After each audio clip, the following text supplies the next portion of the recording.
নমস্কাৰ, মই প্ৰিয়ংকা ভৰালী। সকলোকে জনাবলৈ পাই সুখী হৈছোঁ আমাৰ সকলোৰে মৰমৰ পাপু কলিতাৰ এক সুন্দৰ অনুষ্ঠান এক্সকিউজ মি অলপ ৰৈ যাওক।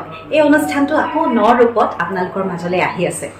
গতিকে আপোনালোক সকলোৱে দৈনন্দিন জীৱনৰ ব্যস্ততাৰ মাজত ক'ৰবাত যদি পাপু কলিতাক লগ পায় তেতিয়াহ'লে আপোনালোকেও এক আমোদ পাব তেখেতৰ এই অনুষ্ঠানৰ যোগেদি, য'ত আমি সকলোৱে সাঁথৰ আৰু ফকৰা যোজনাৰ বহুতো কথা আমি দেখিবলৈ পাম, শুনিবলৈ পাম আৰু আপোনালোকেও হয়তো উত্তৰ দিবলৈ সক্ষম হ'ব আৰু নজনা বহুত কথা জানিবলৈ পাব।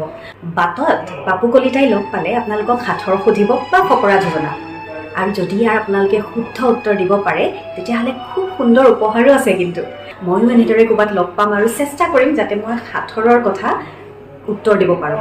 আৰু এই চেগতে মই মোৰ তৰফৰ পৰা এই অনুষ্ঠানলৈ আৰু পাপু কলিতালৈ বহুত বহুত শুভেচ্ছা জনাইছোঁ, মৰম যাচিছোঁ।